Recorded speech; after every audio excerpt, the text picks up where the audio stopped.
ನಮಸ್ಕಾರ ಎಲ್ರಿಗೂ.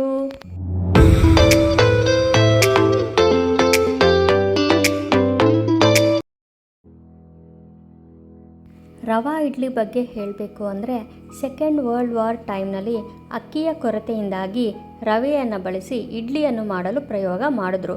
ಇದು ಸಕ್ಸಸ್ ಆಗಿ ಪಾಪ್ಯುಲರ್ ಆಯಿತು. ಇವತ್ತು ಸಬ್ಸಿಗೆ ಸೊಪ್ಪನ್ನು ಬಳಸಿ ರವೆ ಇಡ್ಲಿ ಮಾಡ್ತಾಯಿದ್ದೀನಿ. ಹೇಗೆ ಅಂತ ನೋಡೋಣವಾ? ಮೊದಲಿಗೆ ಸ್ಟವ್ ಮೇಲೆ ಒಂದು ಬಾಣಲಿ ಇಟ್ಟು ಒಂದು ಸ್ಪೂನ್ ಎಣ್ಣೆ, ಹಿಂಗು, ಸಾಸಿವೆ, ಜೀರಿಗೆ, ಉದ್ದಿನಬೇಳೆ, ಸ್ವಲ್ಪ ಗೋಡಂಬಿ, ಹಸಿಮೆಣಸಿನ್ಕಾಯಿ, ಕರಿಬೇವು ಒಂದು 30 ಸೆಕೆಂಡ್ಸ್ ಬಾಡಿಸ್ಕೊಳ್ಳಿ. ನೋಡಿ, ಸಣ್ಣ ರವೆ, ಬಾಂಬೆ ರವೆ ಅಂತ ಬರುತ್ತಲ್ಲ ಅದು.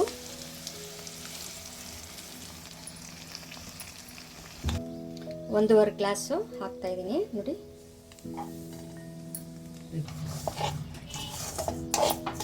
ಒಂದು 30 ಸೆಕೆಂಡ್ಸು ಬಿಸಿ ಮಾಡ್ಕೊಳ್ಳಿ. ಜಾಸ್ತಿ ಬಿಸಿ ಮಾಡೋದು ಬೇಡ.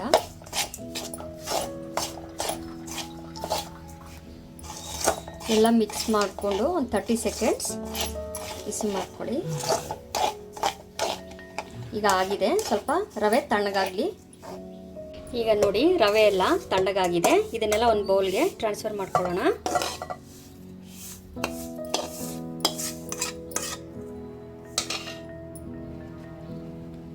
ಒಂದು ಅರ್ಧ ಸ್ಪೂನು ಉಪ್ಪು,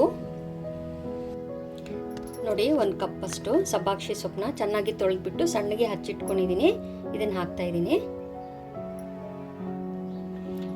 ಕೊತ್ತಂಬರಿ ಸೊಪ್ಪು, ನೋಡಿ ನಾವು 1.5 ಗ್ಲಾಸ್ ರವೆ ತಗೊಂಡಿರೋದ್ರಿಂದ ಒಂದು 3 ಗ್ಲಾಸ್ ಅಷ್ಟು ಮೊಸರು ಹಾಕ್ಕೋಬೇಕು, 2ರಷ್ಟು. ಈಗ ಎಲ್ಲ ಮಿಕ್ಸ್ ಮಾಡ್ಕೊಳ್ಳಿ.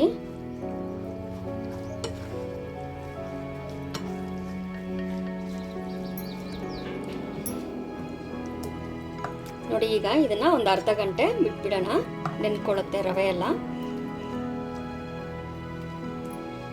ನೋಡಿ, ಈಗ ಇದು ಇಡ್ಲಿ ಬ್ಯಾಟರು ರೆಡಿಯಾಗಿದೆ. ಸ್ವಲ್ಪ ಗಟ್ಟಿ ಅಂತ ಅನಿಸಿದ್ರೆ ಚೂರು ನೀರು ಹಾಕ್ಕೊಂಡು ಇಡ್ಲಿ ಬ್ಯಾಟರ್ ಕನ್ಸಿಸ್ಟೆನ್ಸಿಗೆ ರೆಡಿ ಮಾಡ್ಕೊಳ್ಳಿ.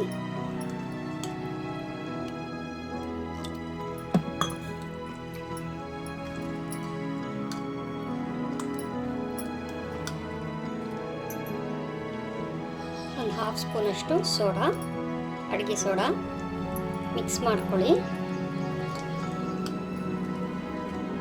ಈಗ ಇಡ್ಲಿ ಪ್ಲೇಟ್ಸ್ಗೆ ಹಾಕ್ಕೊಳ್ಳೋಣ.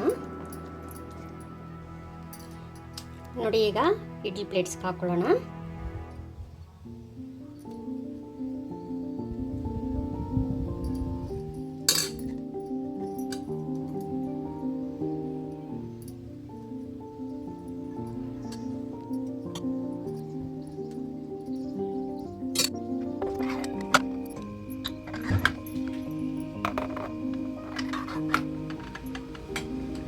ಈಗ ಸ್ಟೀಮ್ಗೆ ಇಟ್ಕೊಳ್ಳೋಣ.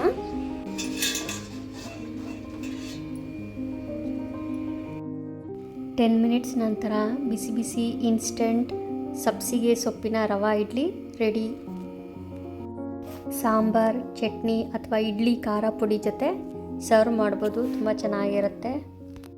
ಇಡ್ಲಿ ಖಾರ ಪುಡಿ ಹೇಗೆ ಮಾಡೋದು ಅಂತ ಯೋಚನೆ ಮಾಡಬೇಡಿ.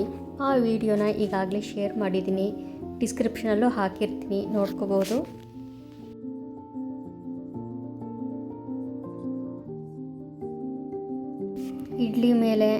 ಇಡ್ಲಿ ಖಾರ ಪುಡಿ ಮೇಲೆ ಚೂರು ತುಪ್ಪ ಹಾಕ್ಕೊಂಡು ಸರ್ವ್ ಮಾಡಿ, ತುಂಬ ಚೆನ್ನಾಗಿರುತ್ತೆ. ಹಾಗೆ ಇನ್ನೊಂದು ವಿಷಯ, ಬೆಂಗಳೂರಿನ MTR ಸಂಸ್ಥೆಯು ರವಾ ಇಡ್ಲಿಯನ್ನು ಆವಿಷ್ಕರಿಸಿದೆ ಎಂದು ಹೇಳಲಾಗುತ್ತೆ. ಹಾಗಿದ್ರೆ ತಡ ಯಾಕೆ ಮಾಡ್ತೀರಾ? ನೀವು ಕೂಡ ಟ್ರೈ ಮಾಡಿ. ಮತ್ತೆ ಹೊಸ ವಿಡಿಯೋದೊಂದಿಗೆ ಸಿಗ್ತೀನಿ. Thank you.